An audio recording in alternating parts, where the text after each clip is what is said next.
Thank you all so much for being here.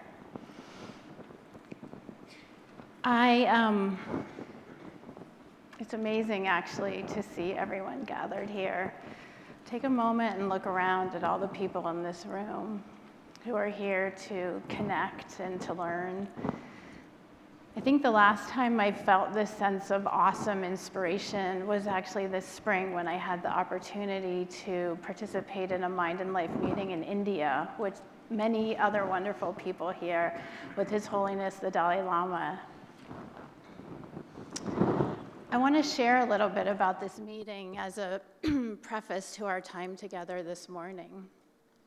At the end of a presentation in which I shared some data actually from work that Zindel and I had done on MBCT and the prevention of depressive relapse, His Holiness the Dalai Lama turned and said, "I think you have a very, very important role.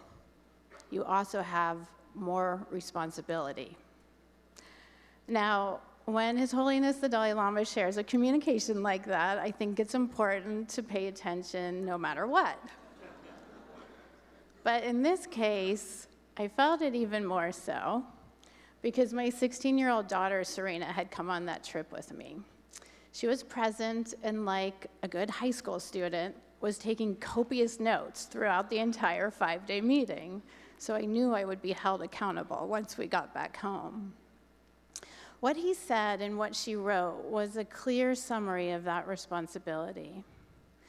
After explaining the ways in which training the mind can lead to greater inner peace and the impact of one's inner state on others, he said, from 1 person to 10 people, to 100 people, to 1,000 people, to 100,000 people, that is the way to change humanity's way of life.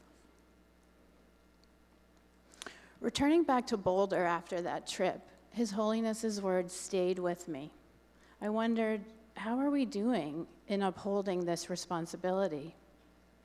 Thinking of my daughter and her diligent note-taking, I wondered specifically, how are we living up to that charge for her and for future generations? As Zindel mentioned, one of the areas that I study, depression, is widely acknowledged to be among the leading causes of disability in people aged 15 and older. Now, a few years ago, the National Comorbidity Survey released data on prevalence of depression that highlighted also that girls have a 2- to 3-fold increased risk compared to boys, and a nearly 4-fold risk of severe depression. And 30% of adolescents with major depression reported thoughts of suicide in the past year of the survey. Now, these are sobering data in and of themselves, but just this year, data were published that show the severity of depressive symptoms across time among adolescents. Here showed from 1991 to 2015. And as you can see, there's a marked increase in depressive symptoms among youth, driven largely by the girls. And suicidal behavior tracks with these trends as well. Jean Twenge, who's the first author of this study, asked a question at a recent meeting that I attended, and it's honestly haunted me since then. She asked, what kind of world have we created if so many young people don't want to be part of it?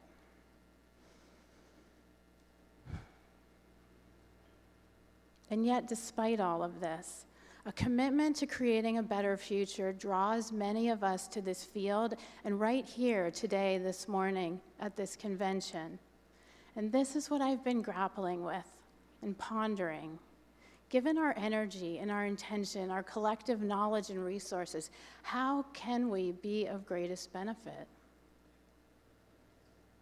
In the remainder of our time together, I want to suggest that some of this benefit may come from the interweaving of 3 strands: the work of partnering, bridging, and pausing. I'm going to talk about each of these in turn, although they're not really separate.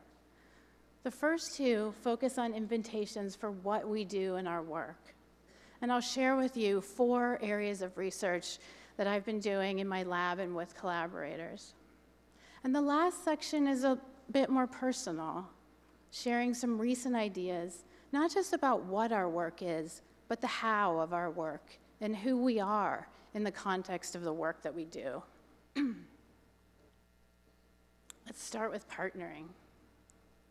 I want to start with a study that for me illustrates the way that partnership can work in our field.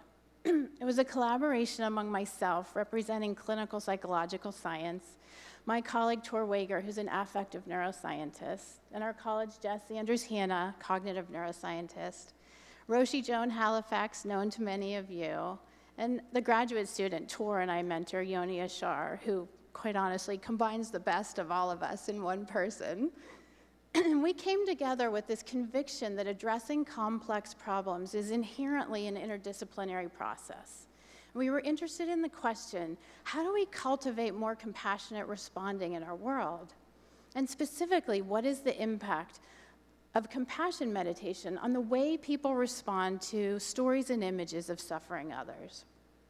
So in partnership with Roshi Joan and in consultation with Helen Wang, who's here, who was conducting an ambitious study for her dissertation at that time at the University of Wisconsin, we decided to focus on a particular sequence of practices that you see summarized here in a form that allowed us, as best we could, to standardize these, to know that everyone in this study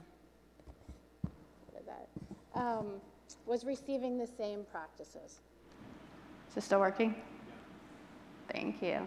So I went to Santa Fe, and Roshi Joan recorded the 4-week sequence of practices, and Yoni programmed them into an iPod.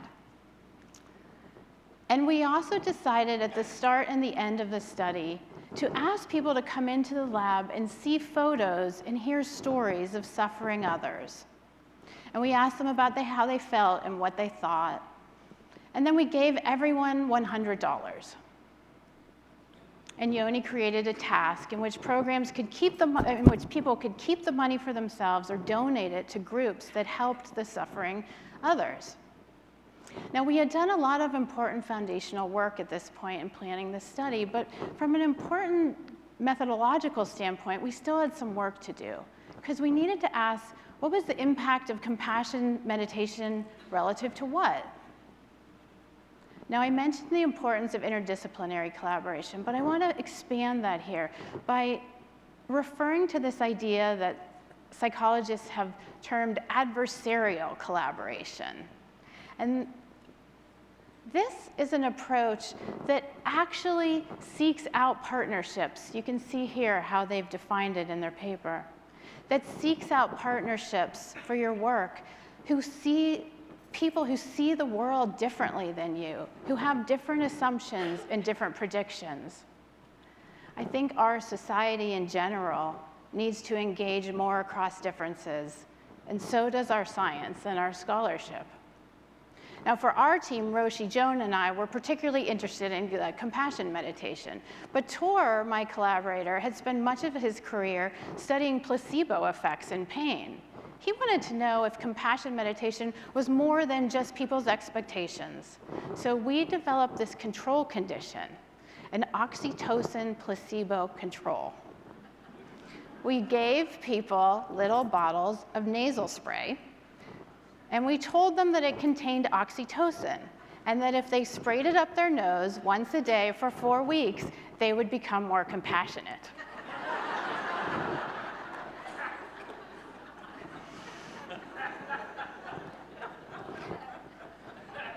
So people were randomly assigned to receive 4 weeks of Roshi Joan's compassion meditation training, And we knew that as part of the study, we would be showing people pictures and stories of suffering others every day. And we thought, well, maybe simply becoming more familiar with these individuals would create more compassion. So we also included another control condition of just repeated exposure to the stories and images of suffering others. Now, I'm going to highlight a little later some of the results from this study. But right now, I just simply want to say the importance of this framework of collaboration.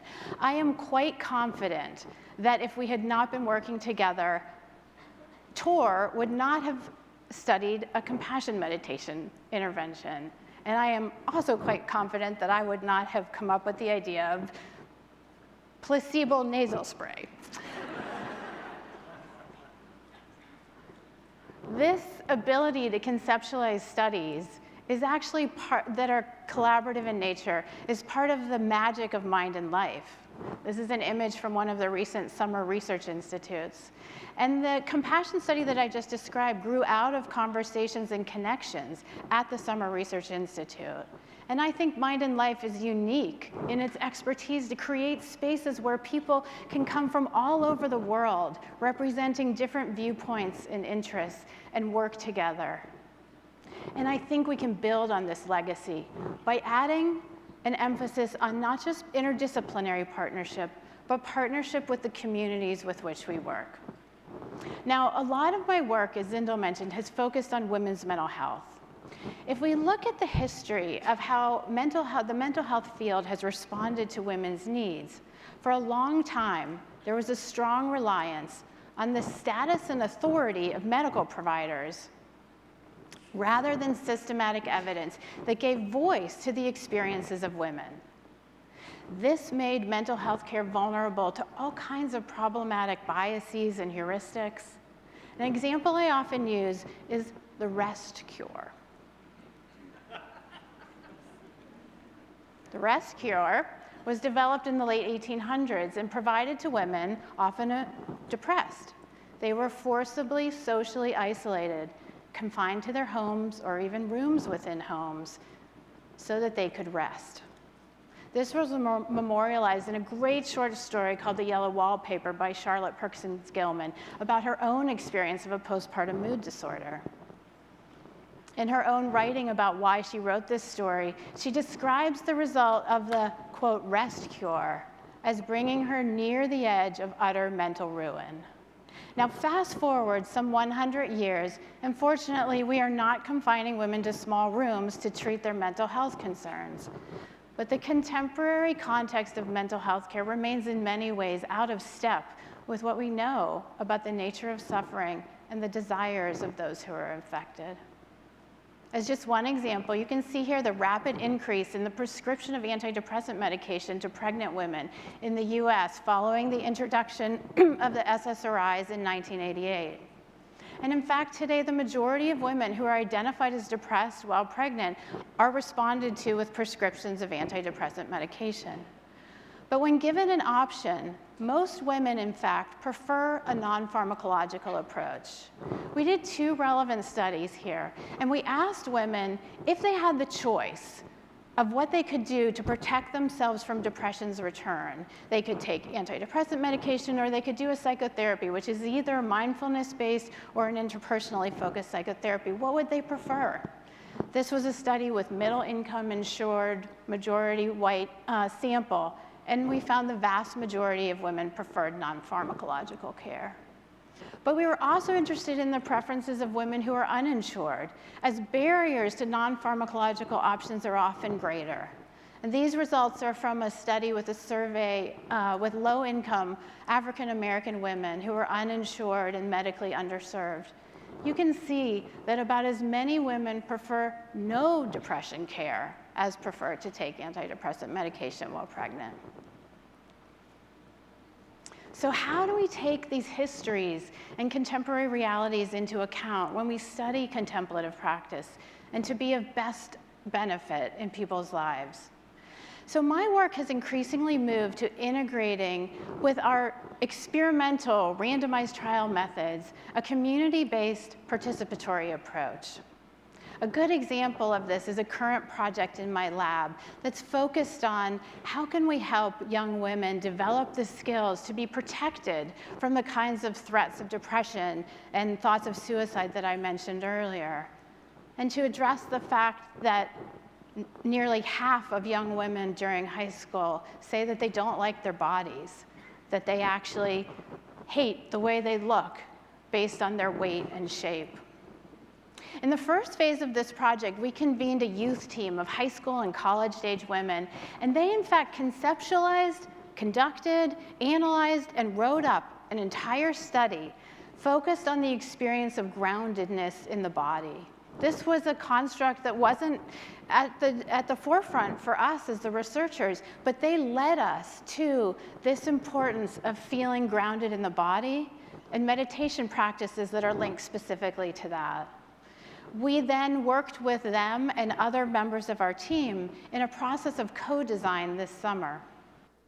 I think if we listen carefully to the people whom we seek to serve, so many creative answers and innovations will result. The essence of co-design methods is depicted on this slide. Nothing about us without us is for us. And it's a core principle, I think, that we need to keep in mind as we do this work of extending contemplative practices into applied settings in schools and in healthcare. But partnering is not enough. And this brings me to the second part of our time together today, this idea of bridging. In our world today, we have this tremendous gap between people who are suffering from common problems like depression and anxiety and stress, and the skills and the context that could help alleviate some of this suffering. But more often than not, we leave people isolated. What do we do about this? Now, you might be wondering, why are you showing me pictures of an early ATM machine and a home pregnancy test? What do these have to do with each other, much less bridging this gap that we just discussed? Well, both are examples of this idea of disruptive innovation, and Zindel spoke of this on our opening night, how disruption is usually thought of as only disrupting market and economic factors, but actually has a profound impact on people's experience, and this is true here too. Prior to 1968 and 1969, it would have been inconceivable to people that a woman could walk down the street at any hour of any day and take money out of a machine on the side of a wall, much less pop into CVS and buy her own home pregnancy test. But both of these are examples of the way in which the use of technology and an emphasis on shifting the emphasis of care from the hands of professionals to people themselves has changed the norm. I want to talk about the ways in which the thoughtful, systematic, and well-intentioned use of these methods also might change the norm in terms of access to the skills and contexts that help people be well. Let's talk about technology first. And in order to do that, I want to say, my colleague Cheryl Goodman and I started to work with women during pregnancy about 15 years ago. And at that time, the field could identify women who were vulnerable to depressive relapse during pregnancy by virtue of them having been depressed at some other time in their life. But no one knew what to do about that. We could identify the people who were at risk, but really nothing was available to help them mitigate that risk. And here's where I get to give a big shout out to Zindel. For years of work on understanding the process of depressive relapse and what exactly is it that makes people at greater risk having experienced depression in the past, that laid the careful foundation for the development of MBCT, which most of you know is an integration of the core practices of mindfulness-based stress reduction with cognitive behavioral therapy. MBCT is usually delivered in person in a group setting over 8 classes, and it begins with paying attention to daily simple activities like eating and moves progressively to the thoughts and experiences that are triggers for depressive relapse for people. Now, Cheryl and I spent many years adapting MBCT with women during pregnancy to be sensitive and responsive to their needs. We focused on the adaptations that are listed here and worked collaboratively with contemplative experts like Sharon Salzberg and Dee West to make available practices of both mindfulness, meditation, and yoga. And we worked closely with moms to make sure that the program was attuned to their needs and the contemporary context of motherhood, which, as all of you know, the expectations are very high. These are media images of what good mothers are doing on Halloween and Thanksgiving.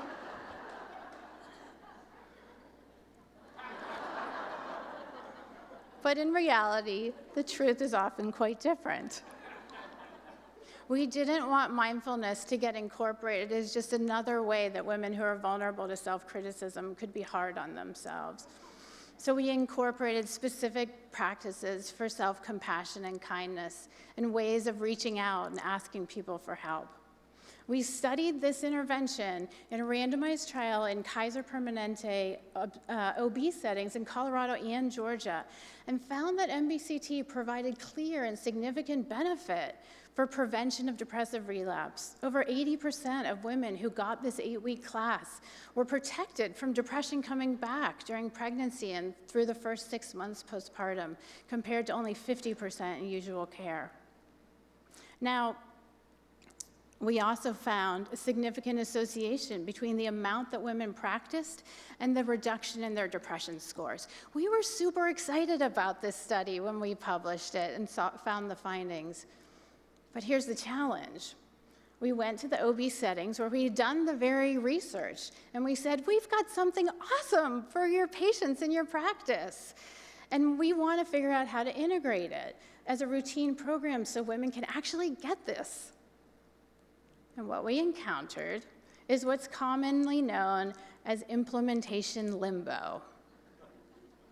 We said, it's a great class. It's 8 weeks.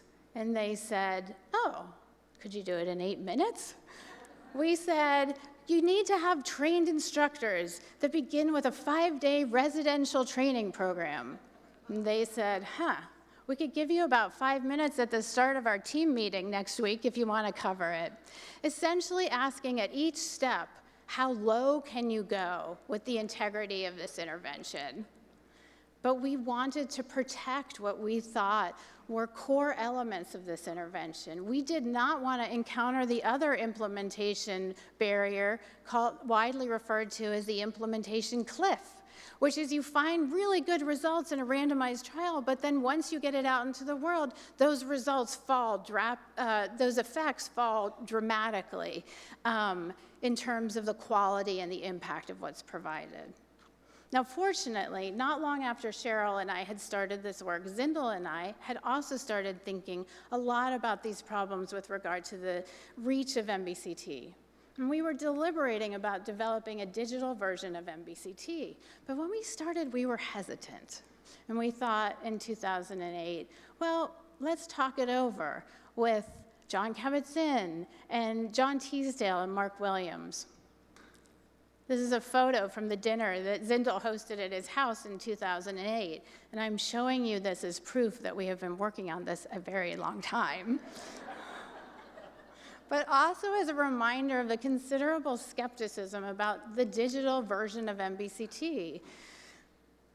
We didn't know at that time, was this a direction that would be of benefit to people or not? There was curiosity, and ultimately a commitment to what would the data say. So we launched off on this journey, creating a digital version of MBCT that we call Mindful Mood Balance. It's guided digitally by Zindel and me, so we are there as instructors in the program.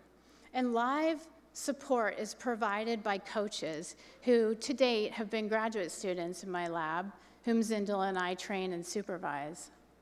The users are connected to an asynchronous group of people who are learning MBCT with them and supported by a range of tools for their daily practice.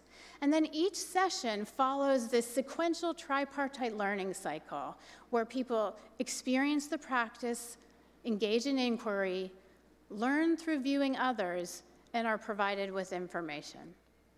We did one study in Kaiser, Colorado with 100 adults with residual depressive symptoms and found a large and significant benefit compared to a propensity-matched control group. As I showed you earlier among the pregnant women, we also found a reduction of residual symptoms that was associated with how much people engaged in the program. This led to a large randomized trial called the SOAR study that is a team that Zindel leads, and I have been fortunate to be working with him and our team at Kaiser, Colorado for the last few years. And in fact, just on Monday of this week, we collected the final data point from the 460th person enrolled in this study. So we will have data soon to share with you. But we also created a version of this program for moms that, like MBCT for adults with history of depression, includes all the core elements. How many of you have mindfully eaten a raisin? Almost the whole room. So we start with that very same practice, but customize this program specifically for women during pregnancy and postpartum. I think as a mom, sometimes it's just everything becomes so routine. You know, you get your kid dressed, you get them, get them ready for the day and whatnot. But just like in the raisin, like if my kid were a raisin, how would I, pay attention to the detail? Like if the raisin is significant enough to do the exercise with, and how much more significant is it to take the time to do that with my child and kind of examine those qualities, and like how does it feel like when she's embracing me in a hug, and what sensations do I have, and how does that make me feel more whole as a mom, and like really embracing those moments. And it could just be a minute, but it could make a significant difference, I think, just in those routine, mundane moments of the day, just to really take a moment to view my lovely child as a shriveled little raisin, but you know what I'm saying. So. Absolutely. Yeah. And we also included content of cognitive behavioral therapy and how to work effectively with difficult thoughts. This intervention we are now testing in a collaboration funded by NIMH with our group, Zindel, folks at Mass General, that is a collaboration with Baby Center, which is the #1 parenting digital space in this country. They engage millions of users each month, and we will have an opportunity to test the effectiveness of MMB at reaching out to this digital community of millions of parents in the US.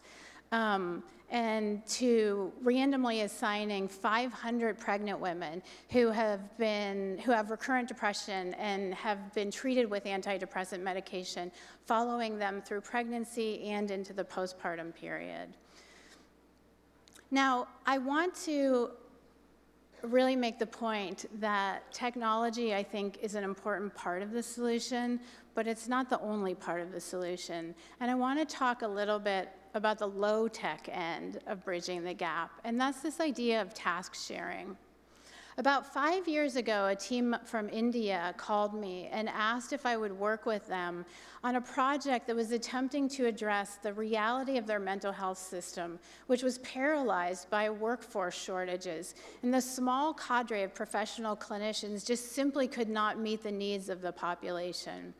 We worked for a number of years adapting this intervention that I've been studying since graduate school so that it could be delivered in a model called task sharing, which is where professionals share the responsibility of caring for people with people from those very communities. We adapted this intervention so that we could train individuals from communities who had no formal mental health training, in some cases very little formal education.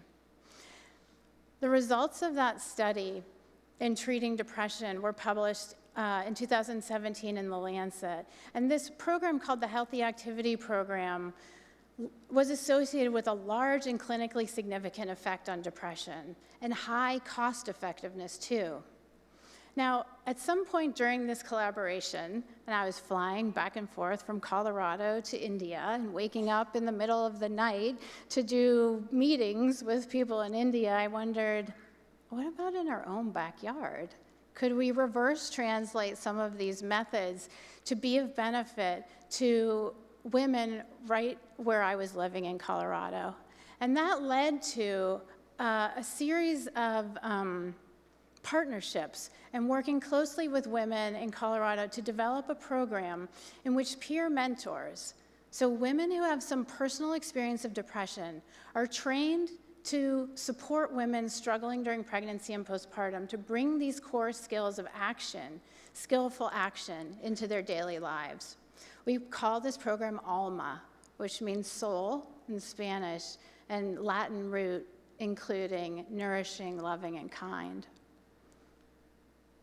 We developed 3 studies in which we're evaluating this program, all of them grounded in the principles of partnership and co-design. One in the Kaiser setting with insured English-speaking women in Denver, and 2 sites working specifically with Latina immigrant mothers and children, particularly from Mexico, El Salvador, and Guatemala, one in a rural setting and one in an urban setting. When we started this work with women who had immigrated to the US and were living in the rural part of Colorado, it was 2016, and was actually the reason that I wasn't here at this conference that year. We went up there on Friday after the presidential election. My daughter also came with me on that trip. In addition to being a skilled note taker, she also loves art. This is the multimedia piece that she created when we returned home.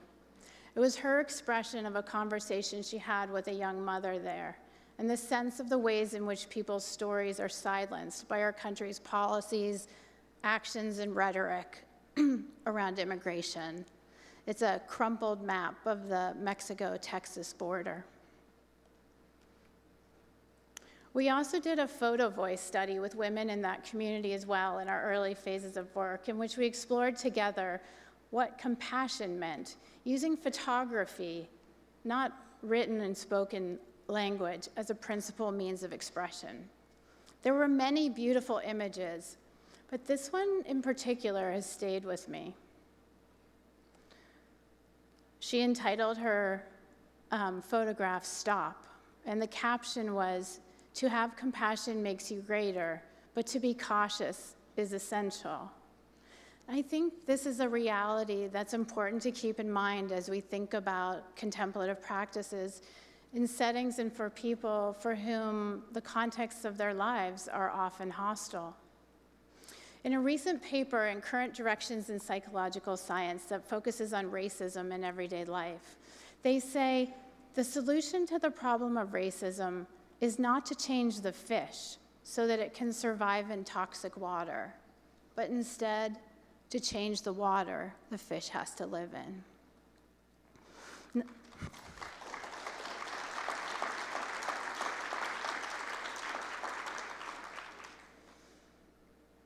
Much of our work in the field of contemplative practices has in fact focused on identifying and sharing skills to make fish more resilient.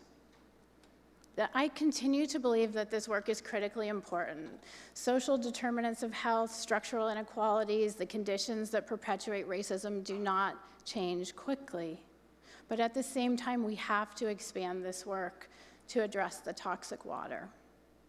The emphasis on partnership and the use of methods like task shifting and co-design provides us with an opportunity to hold both the fish and the water in our work. The studies on the ALMA program are ongoing, but the initial response of peers and participants has been overwhelmingly positive. This is the first cohort of peer mentors at their training graduation, as well as some of our other team members. And I think what's important about this work is that it helps to bridge the gap by listening and attending closely to the context and daily lives in which women live. It serves the dual purpose of making this program more amenable for uptake and also addressing some of the root causes that contribute to disparities in depression and mental health care. These peer mentors are developing strength and leadership, have access to flexible work and a platform of influence for mental health in their own communities. So before I return to part 3, I want to just summarize and underscore there's a lot of good news here. We have really good data from collaborations across disciplines, community-based partnerships, integrated with the most traditional research methods of randomized trials and published in the most mainstream of journals, that it's possible to identify practices and co-design programs that help people access wellness in themselves and in their communities. What we all are doing in our work has the capacity to be of amazing benefit. With that as a backdrop, I want to turn to this question of how we do this work. Now, to be totally honest, I hadn't planned to include this third part of this talk. But it became clear to me in recent weeks that it was important to speak to. As context, though, I want to go back to just a few of the results from the compassion study with which I opened. As you recall, we had those 3 conditions. Everybody remember? Compassion meditation, where you actually meditated, listening, following the guidance of Roshi Joan every day for 4 weeks. The nasal spray, which people thought was oxytocin, and we did in fact check that they believed us, and they did believe that it would be as helpful as the comparable to the compassion meditation group. And then the repeated exposure to the daily stories and images of suffering others. So what do we find? Here you see the change in subjective ratings from before to after the 4-week training period. Red is the compassion training group, blue the oxytocin placebo, and gray shows the participants in the repeated exposure condition. What was super interesting is that the compassion meditation group scores on this composite measure that included both how you felt when you saw an image and story of a suffering other, what you thought about them. So to what extent did you blame them for their suffering? As well as how similar or different you experienced yourself from the story and image of the suffering other. And what we found is that the compassion group became significantly more positively disposed to the suffering others over the training period. But the oxytocin placebo group did not change over time. And in fact, the repeated exposure group went down. They became more negatively disposed to the people whose images and stories they saw. Now, the comparison between compassion meditation and oxytocin placebo showed, and this is an important finding for the contemplative practice world, it showed that there's a specific benefit to learning and doing compassion meditation that's over and above expectancies, right? But what's also interesting is when we looked at the specific dimensions included in this composite measure, the compassion participants increased on a sense of tenderness towards the suffering others, but their distress did not increase. In contrast, the people who were in the repeated exposure group decreased in their personal distress. Now, when we look not just at what people said, but what they did, which don't always go together, we saw no significant change in donation from pre to post in the compassion group, but in contrast, a significant decrease in the repeated exposure group, with the oxytocin placebo falling right in the middle. Now, one of the potential effects of compassion meditation in this trial may have been in buffering against the decreased response to suffering that was in the repeated exposure group. This might be consistent with the notion that repeated exposure to the stories and images of suffering others, in the absence of having tools or a framework to guide your response, leads to the kind of empathic distress, fatigue that Tanya Singer and Mathieu Ricard have talked about.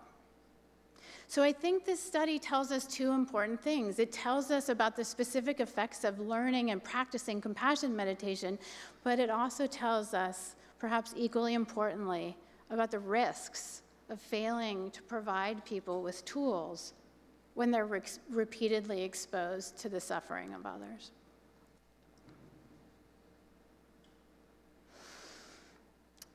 Now, about 2 weeks ago, I had set aside time to finish this talk.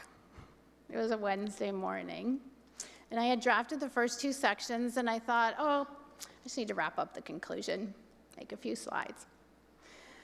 And I was about to open my laptop to get to work, and I did that thing that I'm sure many of you have done as you're about to get to work, and you pick up that little device in your hand and just check your phone. And I see a notification about CNN being evacuated. And I open the story and I learn about more threats. And then shortly thereafter, I hear this unusual sound in our neighborhood.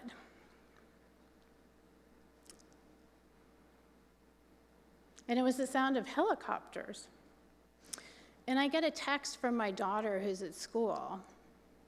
And it says, "Mama, there's a man with a gun at a hair salon down the street holding a woman hostage." And then I get a text from the school district. And it says that my daughter's high school is on lockout, but not lockdown. And I think, how many ways are we going to describe the gradients of locking children in schools? So I check the news, and images of SWAT teams, people are evacuating in single file along the sidewalk.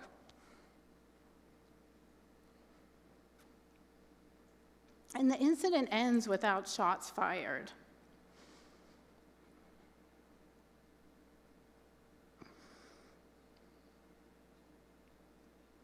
But a few days later, on Saturday, I pick up my phone again. Just 2 weeks ago today, and I see the neighborhood near where I grew up in Pittsburgh. And I hear the news about the Tree of Life Synagogue.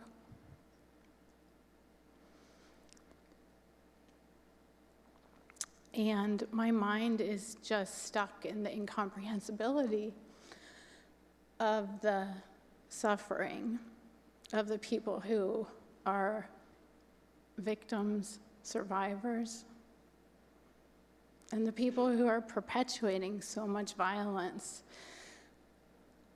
that's gendered and racialized and anti-Semitic.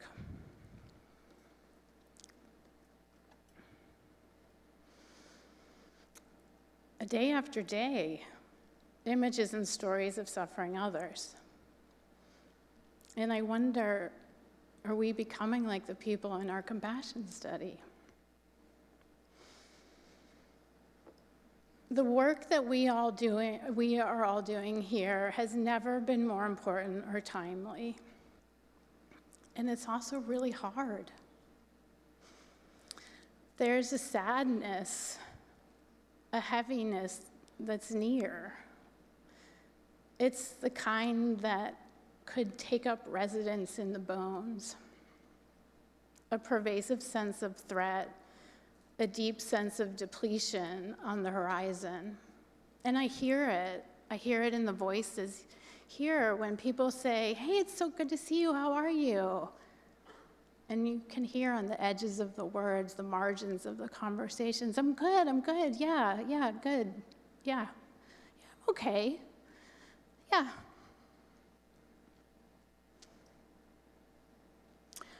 On that Saturday 2 weeks ago, I felt all of that weightiness.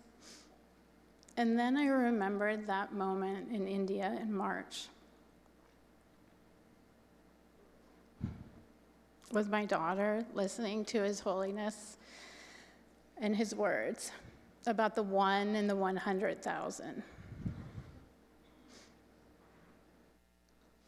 And I realized that day that I am one of the one. And you each are one of the one. We can't do this work for the 100,000 while forgetting that we are one of the one. The images and stories of suffering others are daily, and they're painful. And the divisiveness and injustice in our world today are enormous. The mental health statistics that I repeated at the beginning, that's not about people out there. That's about people in here, in our homes, in our workplaces, our neighborhoods. In the midst of all this critical work of partnering and bridging, all the studies and the good news of what we can do, we have to pause and attend to ourselves. That's what allows us to align what we do with how we do it. It's what allows us to ensure that we don't check our humanity at the door when we show up to work. That afternoon, I sat, practiced. I walked outside. I drank in the vast Colorado sky. And I remembered a poem I love called, not surprisingly, Love, which I think John will explore more tomorrow. But I'll just share it with you here. Love means to learn to look at yourself the way one looks at distant things. For you are only one thing among many. And whoever sees that way heals his heart without knowing it from various ills. A bird and a tree say to him, "Friend." Then he wants to use himself and things so they stand in the glow of ripeness. It doesn't matter whether he knows what he serves. Who serves best doesn't always understand. Those words helped me 2 weeks ago with the shock and the confusion, and they helped me remember that I am one of the 100,000. You are only one thing among many. And that helped me remember to rely on others, to share the heaviness of it all as part of this awesome community. I called Zindel that afternoon. We talked. He told me about Sharon Salzberg and about her work this weekend, I think, with students in Parkland, Florida. I talked with 2 postdocs in my lab, Leah Teeters and Emily Price, who were in Mexico City working with Claudia Madrazo on a study of bringing social emotional learning to students in some of the lowest resource schools in Mexico City. All of these people whom I respect and love, just like all of us here, finding ways to braid these strands of partnering, bridging, and pausing. Our field is imperfect. Our work is never done. Our methods and measures are incomplete. What we know pales in comparison to what we don't know. And yet, this interdisciplinary and community partnering, this paradigm-challenging work of bridging, and this personal, right here at the heart, right here in our home, work of pausing in the midst of it all, I think that perhaps these are the ingredients of creating a healthier world, one that's of benefit for all. It goes without saying, though I will say it anyway, this is the work of many, many, many dear people and friends in Boulder and otherwise, and many generous organizations that fund our work. And I want to end by saying thank you to all of you for your attention this morning, but most importantly, for the work you do and how you do it, attending to the one and the 100,000. May it be of benefit. Thank you.